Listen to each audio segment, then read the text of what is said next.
You know what we're doing now? Warmer. We're gonna go to the warmer and then We're gonna go to bed. we're gonna go to bed. Greetings! We are in North Carolina. We are here with Pitmaster Al from Eat More Vegans. We've got a brisket. Al is going to be showing us how to trim, prepare and smoke a brisket. Before we get into it, Eat More Vegans. Yes. Can you explain to the good guys at home what Eat More Vegans is? We're not actually going to be eating. We're not eating vegans or vegan food. Well, we kind of are. So the cows eat grass and grain. Yeah. We eat the cows. It's as simple as that, right? Yeah, so pigs eat corn and acorns. We eat the pigs. Got ya. So my channel's a little bit smaller than yours, at least for now. I'm hoping to catch you someday. You will. You right? will. But my whole channel is about barbecue. It's about live fire cooking. It's about all the things that I watch on your channel, you guys enjoying and trying to do. So this is a pretty cool friendship. It's very cool. We're excited to be here, and like Al said, he's going to teach us today how to do this, and Al's got loads of great videos on how to smoke various different foods, how to cook them all in the backyard, so that's what we're learning today. It's going to be exciting, and I know you guys went to Goldee's and you love Goldee's, and Goldee's was the best brisket you've ever had. Matter of fact, I think we met because you commented on my video about Goldee's is how we first met. So we're going to do Goldee style briskets. Yeah. And then you're going to go home and figure out how to do this on the Franklin smoker, right? Yeah, we're going to try our best to replicate it. We've never cut brisket before. This is only the second time I've actually handled a physical brisket. Mainly in the UK, this is in two parts. Right. You normally get the lean and it's rolled up. Oh, really? It's rolled up? Yeah. Yeah. Okay. And the terminology is slightly different to the UK to the US. Packer brisket. Yeah. Maybe I should do a call with your butcher and help him to figure out exactly what to do. Sounds good. All right. All right, so first thing before we break these things open and start trimming, it's time to fire up the stick burner, which you have done a couple of times now on your new Franklin. A couple of times. All right, let's see how different what I do is from what you do. So, Mrs. H, what we're gonna do is we're gonna start by putting in a base of charcoal. This is a big bag. Is it okay if I just lift it and put the charcoal in for you? All right. And that's just gonna help us get to our basic coals a little faster. We could start with wood and bring it up, but you know, the longer we wait, the longer it is before we get to eat brisket, right? I want to eat brisket. Here, I'm gonna give you a glove. This is a left-hand glove. Okay. All right, so just reach in there and we're gonna try to make a line right down the center, just gather it all up together, can you? I can try. Like this? Yep. So all the way to the front? All the way to the front, there you go. Now we're gonna grab the two small splits that are right on top. And we're gonna send those what we call north to south, this way, one on either side on top of the pile. And what wood are you smoking So with? we're using post oak, same thing they use in Texas. Press these together so that they're pretty close to each other. Oh, okay, so closer up. Right? Yeah. And that's gonna limit the airflow around them. All right, so now we close this up. This, Mrs. H, is how we light our fires in America. You have to go big and bold, don't you, over there? Absolutely. So you're gonna do it. Okay. Part of your experience in America here is using a flamethrower to light a grill. And by the way, fans of the channel, by the way, there's a discount code down in the description and probably on screen right now. What we do here is we turn on just a little bit of gas. Yeah. And then the trigger is gonna light a pilot. Oh, look at that. And then you see down here, this little safety here, you push that down with your pinky, and then when you squeeze the handle, 400,000 BTUs. Really hot. Okay, really scary. All right, and remember, aim at the coals. Aim at the coals. And we're gonna go for about a minute once you start, all right? Yes. There you go. All right. Okay. All right, let go of the handle now. When you're ready, press the safety and the handle.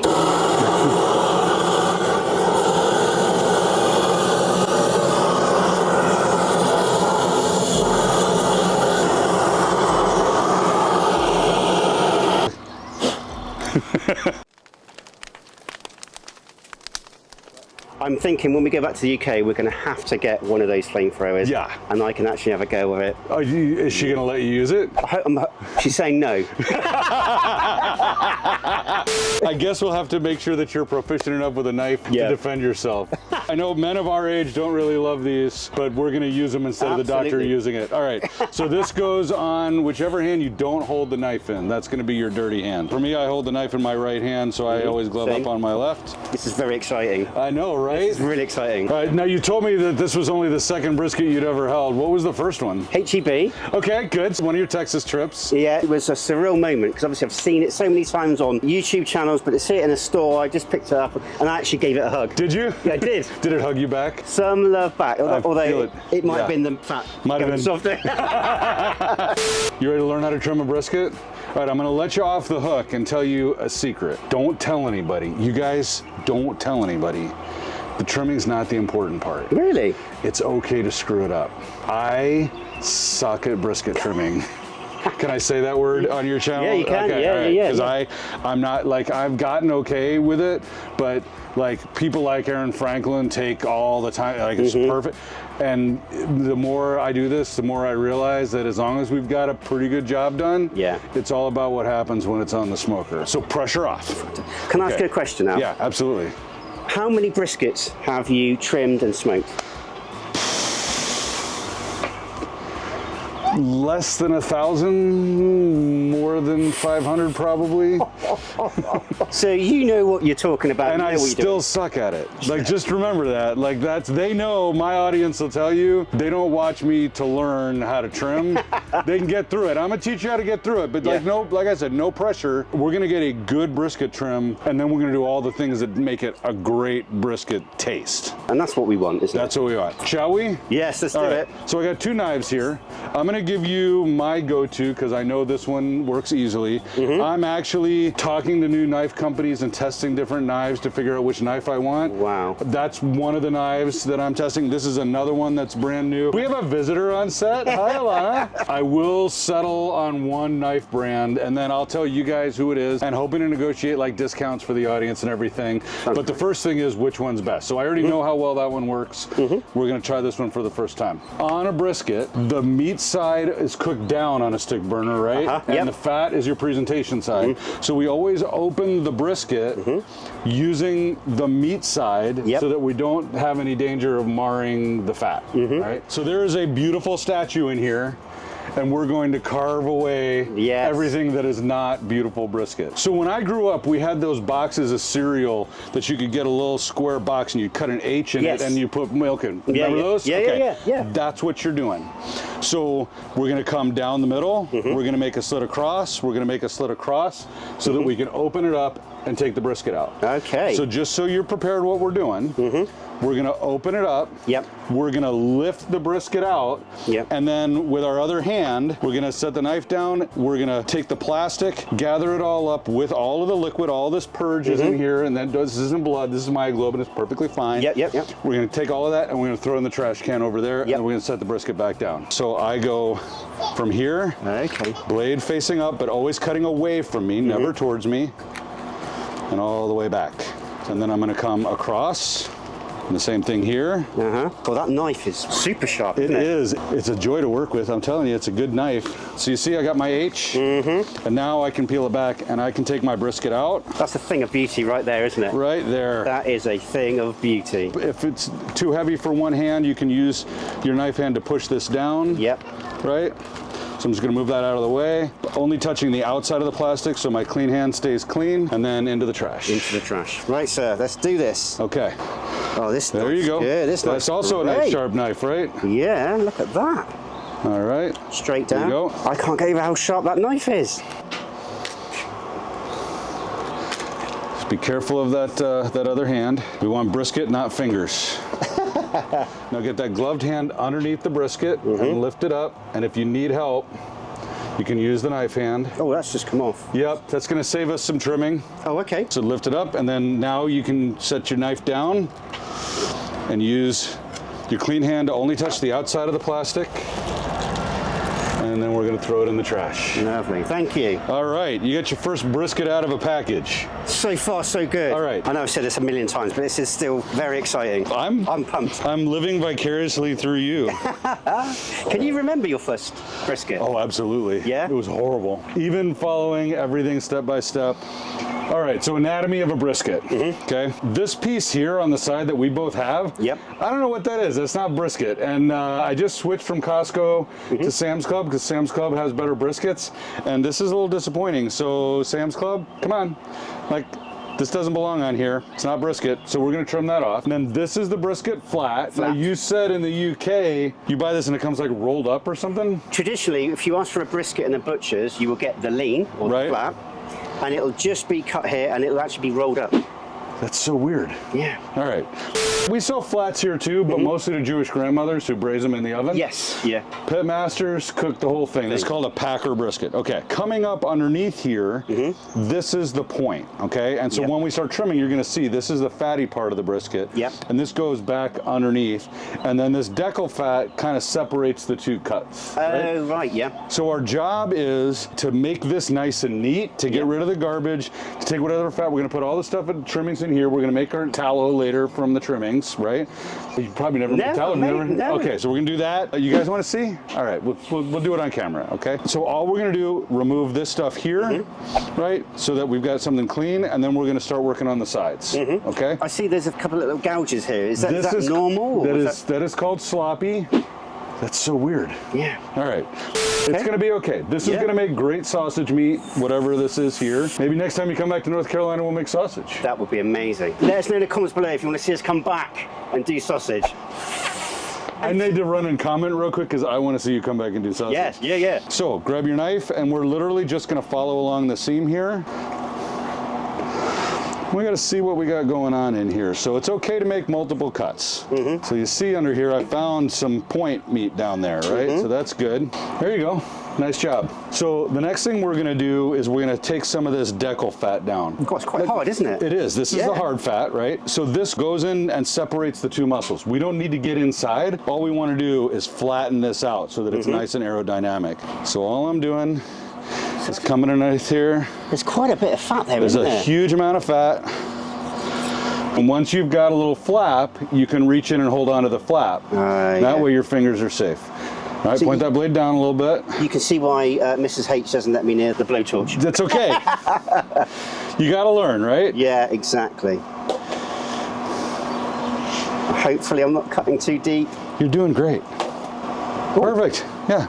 And I hear the word aerodynamic quite a lot when I've watched videos. Yes. You want to keep it aerodynamic so the smoke comes. Well, everything is about airflow, right? So if you think about it, if the smoke is coming and it hits a bump, it's going to go over, and then nothing on the other side is going to get smoked. So you want a nice, smooth surface on both sides. You've made your first official brisket trim cut. How does it feel? It feels amazing. Very surreal. But it's not scary anymore, right? No. We're through the scary part, right? Just pinch it up. Yep. Right? Like a mohawk kind of thing. Exactly right. And we're going to do the mohawk on the other side. And now that it's up, you're just going to come underneath it like that. Thank you, flatten sir. it out. Yeah. All right. Look at that. Nice and flat. Nice and flat, yeah. Perfect. No pun intended. Now, you don't have a lot of crap going on here. I've got a little bit of extra hanging off here that's not going to, this is just going to melt off and become grease in my smoker. So I'm just going to take this stuff off. All right. So the next thing we're going to do is we're going to try to expose the fat cap over here. So you see this side of the brisket, we've got this kind of browned stuff here. So this is because they use saws when they cut this stuff, and it's literally hot. And so this is a little bit cooked.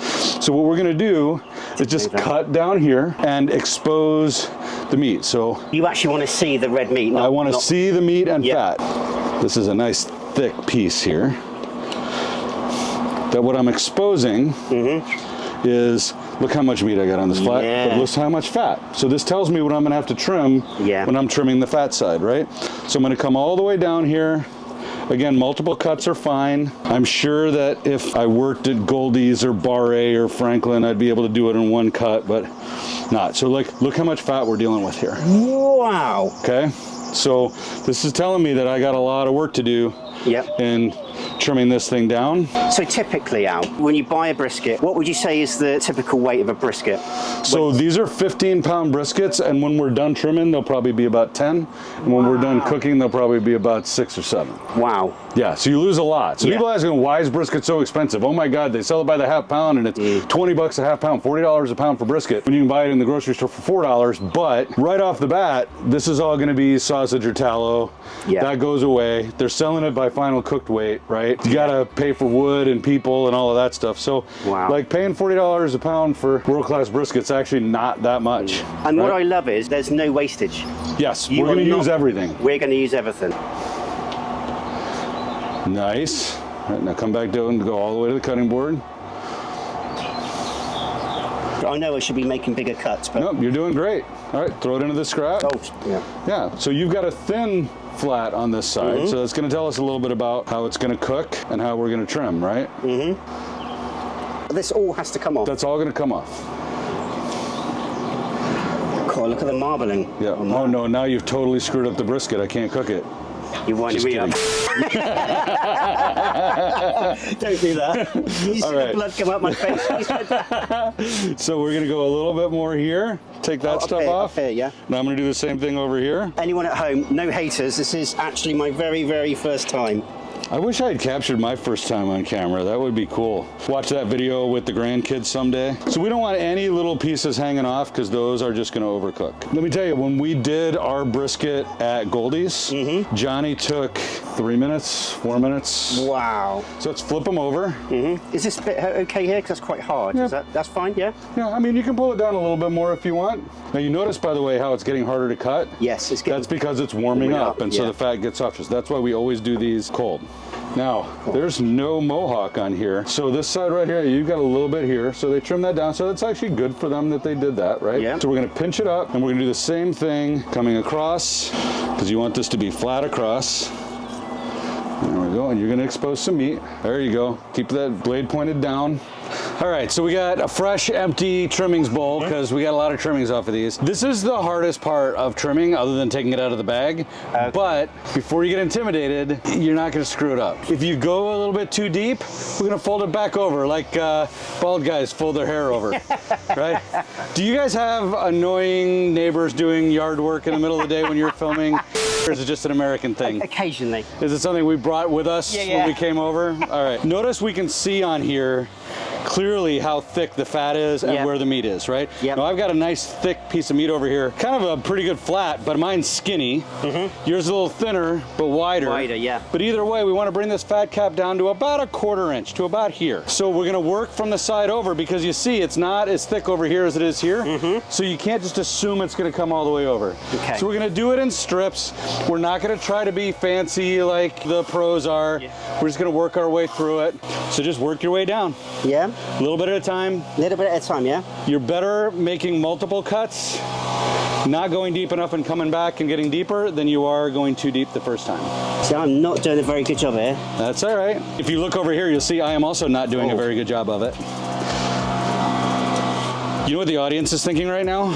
Why are you doing it like that? No, the audience is thinking, I bet Mr. H is gonna have a better looking trim brisket than No, Eat More Vegans has here. no, I don't think so. Look at that, it's okay. You scalped it a little bit, there's still plenty of fat, but that tells you that it's not as thick over here, right? So concentrate over here, Bit more of an angle, yeah? right? And we're gonna pull that off, but you don't have to go as deep over here. So this is how not to do it. This is a lot harder than I thought it was. Okay, just don't go so deep. I mean, you're saying it's hard, but it's not looking hard. Are you just making it look easy? It's hard, and I'm making it look even harder. But then this is good. This is why we're here. This is why we're learning. You know, if it was mega easy, everyone would be doing it, wouldn't they? That's right. I want you to take a little bit over here, right? Take this down to here, come straight across there, and you're gonna be good. Can I teach you a trick? Please. All right. What I'm gonna do is do it from the middle. Right. So I'm gonna come across here, Oh my, yeah. right? And now I've got a flap that I can hold on to, and I can come back across. Make sense? Yeah, yeah. What I was having trouble with, I was... Getting it started, right? Getting it started. Remember, this is fat cap up, so what's gonna happen when the fat renders? It's all Turns gonna- to liquid. Yeah. So you think this is not gonna get enough fat? Of course it is. So you're gonna be fine, right? Like if you took all the fat off, well now you got a problem, right? But a little scalp isn't gonna hurt anybody. Okay. Trust me, every one of these guys scalps their briskets a little bit. These are about the same weight, even though they look very different because of how much thicker my meat is. Yep. Now, I mean my brisket's meat. So when we put it on the smoker, we're gonna bunch them up. So so that you're gonna have nice thick meat, but still we've got down here, we got some thin stuff on both of ours, right? Yep. So if I look at how thin this is here, this is more thin than I want. So I'm gonna round that out, whereas this is nice and thick, but it drops off. So I'm just gonna come across here, I'm gonna round this a little bit, and then I'm gonna take off this thin part here. And right now I'm just shaping. Even if it wasn't a little bit thinner, I would still wanna shape it because, well, we talked about aerodynamics earlier, right? So all I'm doing is creating a nice shape. Yep. Bend this over. Yep. Now, if we look at yours, you can see this is really thin around here. I might actually have you take a couple inches across. Yep. Let me draw a little line for you. See how it's nice and thick here? We're gonna come that way. There you go. Perfect. Remember that fat's gonna be hard to cut, so you're just gonna go push down and come straight through. There you go, let the knife do the work. I knew it was going to be difficult, but I didn't actually realise or appreciate how difficult. You make it look so easy. What was difficult? I just couldn't quite get the technique. I think it's all up here. I think you did fine. I think you just went a little deep a couple of times because you were afraid. But I honestly, by the third or fourth brisket, I think you're gonna do great. Thank you. And by the way, look how pretty yours looks compared to my ugly brisket. So I think my prediction was right. Like, you've got a nice shape there. Make sure we don't have any weird parts hanging out here. I think we look pretty good. You ready to season? Oh, yes, sir. I got a surprise for you. Reach into the top shelf there and grab the seasoning bottle. Oh, wow. Goldee's barbecue. I make my own rubs, but when I'm making brisket, I've been using theirs. I don't have a deal with them. I don't get paid for this, but this is the seasoning that was on the best brisket you ever tasted or I ever tasted. Wow. All right.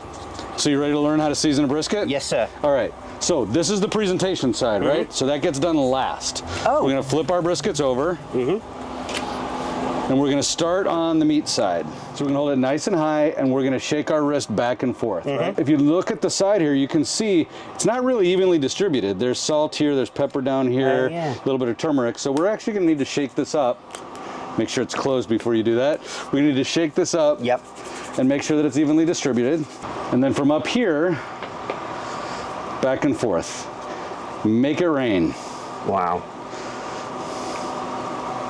Cool, that smells lovely. I can smell the spices. Yeah, there's turmeric in here. I've never seen anybody use that. Yeah. Try to make it rain. Back and forth. There. There you go. More back and forth. There you go. Up higher. Look at you. A little bit more down here. Good. Wow. All right. That was cool. Good job. Yeah. All right. Do you so pat now it? We pat it. Right, okay. I don't know why they call it a rub, not a pat, because you never rub it in, but you just pat it down and then flip it over. All right. Now, I like to do the sides next, so the last thing that I do is the top. Yep. Johnny at Goldee's doesn't do the sides. Yeah. I saw your video. Yeah. You got to do the sides. Got to do the sides. Don't forget the sides, like Chud. Don't forget the sides like Bradley, right? I'm going to lift up the side, and I'm going to do the same thing from up here. And I'm just going to come all the way around. And then I'm going to come back here and do the same thing. Make it rain. So I don't need a heavy coat, just getting a little bit on there. All right, you ready? Yeah. There you go. You're doing great. Ooh.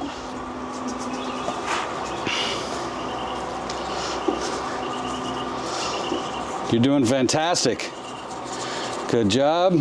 I think you're being too kind, Al. No, you're doing good. You're being too kind. All right, so you see we got a lot on the board, right? You think, oh my God, we're wasting this good Goldee stuff, but we're not, because you're gonna literally just soak it up with the brisket.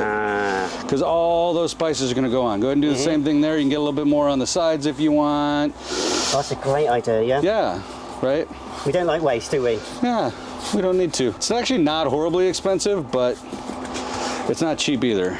All right, now this is the presentation side, so this one really matters, right? So we want to try to get a wide enough swath that we're not leaving a thick part in the middle. So we want to be able to go on either side. All right, you ready? See how far out I'm moving it? And then once back, beautiful. Nice even coat. All right, here we nice go. And wide. There you go, perfect. And come back, nice and slow. Come back, keep going. There you go, you got it, dude. Wow. You got it. Wow. That was very cool. Yeah, and you've seasoned your first Goldee style brisket now. Yay. So I'm just gonna pick up the rest of the seasonings here on my sides. We'll do the same thing for yours. Pick up a little bit of the extra. So just for the folks at home, where can our audience find you, Al? The YouTube channel is youtube.com/@eatmorevegans. Yeah, it'd be right down there. Yeah. So I hope you guys come over and check out what I do. I do a lot of cooking and I do a lot of traveling to meet people who are the best at what they do, like the folks at Goldee's or Bar A, etc., and get them to teach me. So it's a fun job. Yeah. Other social media platforms other than YouTube? So I'm not very good at them, but I am on Instagram, I am on Facebook, and you can message me on either of them if you got questions. Yeah. YouTube doesn't have that yet, but yeah, I'd love to have some of your audience in my community. Fantastic. Looking back here, it looks like we're running at about 250, which is a good place for us to be to get these briskets on. Yep. We're gonna start them at 250 and then bring them up to 275. What do you think? Ready to get them on? Yes, do it.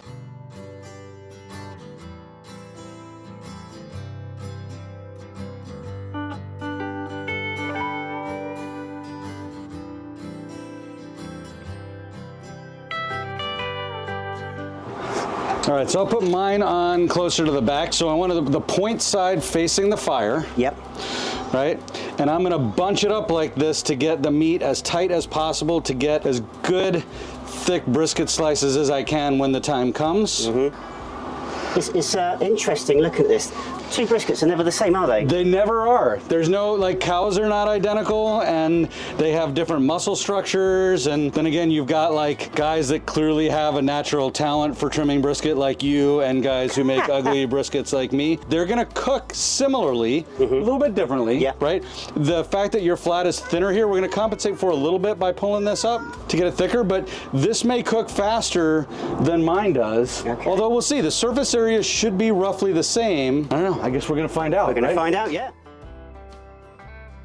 First time checking. I know, Alana's now asleep, she's having a nap, so I'm back here and excited about Right. what's happening. Well, what don't I've get too missed. excited. Like, this is going to be a long, like, probably 12-hour cook, maybe Going 10-hour slow. cook. We're only 4 hours in. It's not going to look like brisket yet. Well, let's see how well your fire did. Yes, my fire worked quite well, I think. Your fire produced some really good smoke. Those kind of look like brisket. They don't look like finished brisket, No. but there's some pretty good looking meat there. To me, this looks like it's drying out. The untrained eye, I would panic. And Right. I would say this is dry, this is going nicely, but this here is drying out. And I probably And what would you do? Well, I'd be tempted to spritz or put a water pan in. Okay, nothing wrong with either of those strategies. Yeah. They're not gonna hurt you, right? Water pans are great. They do create humidity and they help to keep temperature even, but water boils at 212 degrees Fahrenheit. Yes. What temperature are we running smoke at? 275. 275. So when you spritz, how long do you think that water is going to stay on the surface? Not very long at 10 all. minutes. How much of it do you think is gonna actually soak into the brisket? Zero. Yeah. Okay. I don't think spritzing makes a big difference. And I used to do it all the time. And since I started learning from the greats, and I see that none of them carry a spritz bottle around, I've stopped spritzing, and guess what? My food gets better. Oh. That's incredible. Is it crazy? Yeah, yeah, absolutely incredible. I mean, it's harder to make long videos when you're not opening it every hour Yeah, to spritz. yeah. The food works just fine. Well, a lot of our subscribers want us to leave the lid closed and just stop looking at it. Well, don't they? that's the way they do it. That's the way to do it, You yeah. know, so You're looking at it. Ain't we're gonna cooking. close the lid. We are. We'll come back. I know you guys want to see it cook. So because we're learning, we'll come back in a few hours and we'll look again. And what a great But- fire you've done. Wow. You did a great fire. Only because I This- had that tour. Did you see me with that? You were amazing with Yeah. that thing, and you better behave yourself, young man. I am. All right, we're 8 hours in. 8. We should be through the stall. We're seeing temperatures that are north of 170. Last time we looked, you were kind of worried about how dry it looked. Yeah. And how much spritzing did we do since then? 0. Zero spritzing. All right. So you ready to look and see if I'm a crazy person or if the briskets have found their own way to being moist and juicy? I'm nervous. I Okay. trust you 100%. Hi, Miss Alana. Do you want to see the briskets? You want Daddy to pick you up? You want me to pick you up or Daddy? Daddy, okay. Okay. All right. Ready? Here we go. 1, 2, 3. Oh, wow. Okay.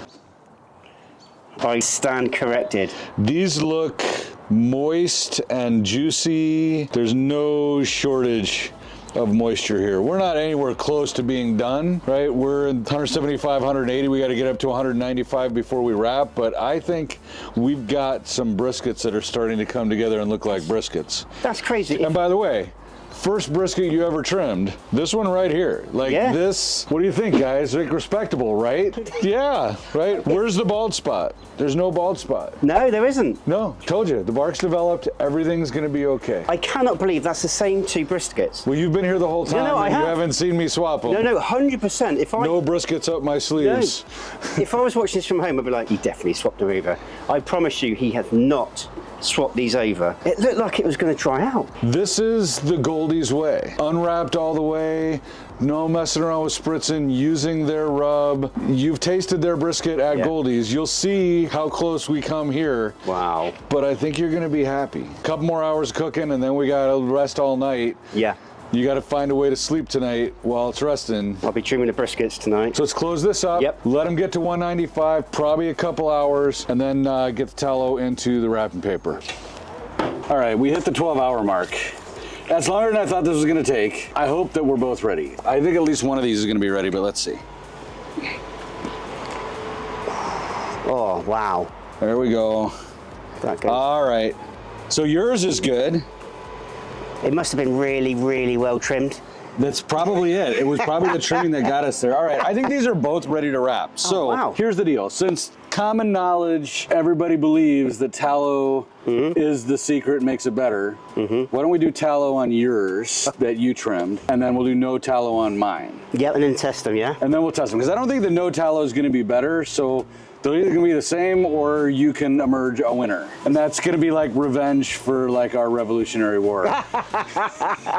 It's when a Brit makes a better Texas brisket than an American. What a waste of tea that went into the Boston Harbor. I know, right? we still haven't forgiven you about that. Well, you know, I mean, if it was coffee, we probably would have drank it. What's your thoughts on aluminum or aluminium foil versus butcher paper? If I was wrapping and putting it back on, butcher paper's the way to go. Okay. Get the smoke through, maintain the bark, let it breathe. With what we want to do with resting now, there's no more smoke. Like, we want to contain, we want to let the brisket do its thing.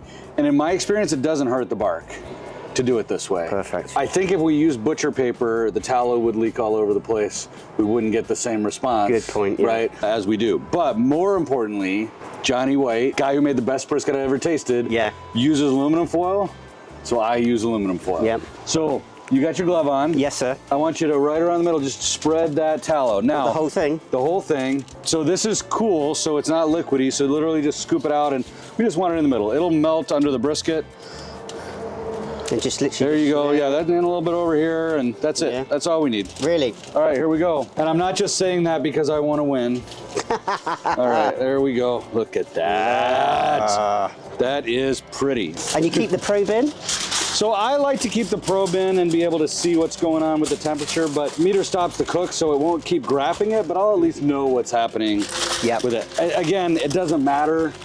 The temperature is not what's important, although pulling at 195 is kind of the only time temperature really matters with brisket or these big primals. Yep. That's a new thing, right? The whole cook it to probe tender is the old way to do it. Right. This is new. All right. So here's one. All right, you want to try wrapping one? Yeah, absolutely. All right. I'll take this off because I don't want any tallow getting on yours. You know. That's true. Yeah, you don't want to give me an advantage. It might sound sad, but this is really, really exciting. Wrapping my first brisket. Look at that. All right. Yeah, we want a good layer of insulation on this. We want the temperature to come down nice and gracefully in that 150-degree warmer. So, one with tallow, one with no tallow. You know what we're doing now? Warmer? We're gonna go to the warmer and then we're gonna go to bed. We're gonna go to bed. We will see you guys in the morning.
Okay, the time that you've been waiting for. For a long time. Right.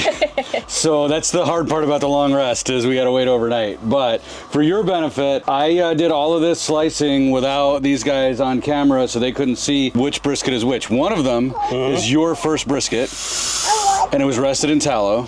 Yes. And one of them is my, I don't know how many brisket that was not rested in tallow. And you can tell them if you like it or not like it because, you know, it's brisket, right? But the goal here is to see, can you tell which one has tallow and is it a better experience with the tallow? If you can tell. Okay, so there's something going on in his head. So what do you think you figured out? Well done. I won't give you a kiss. We'll give That's you a okay. Cheers. Cheers. To see our genuine reaction to these briskets, head on over to Eat More Vegans. We'll put a link over here. Click that and you will see our genuine reactions and find out which one is which. And all that leaves this little British family and our American cousins to say is... Take care. God bless. See you in the next video. Train. There it is.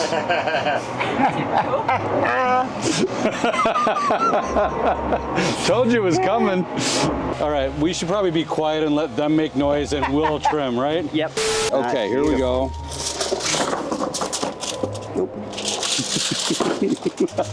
The Tea Party brisket. Turn it this way. We should have done a Boston pork butt, shouldn't we? I know, right? Boston. That would have been appropriate. I'll have to come back. When you come back and we make the sausage, Yeah. we'll do like a tea rub on a Boston butt.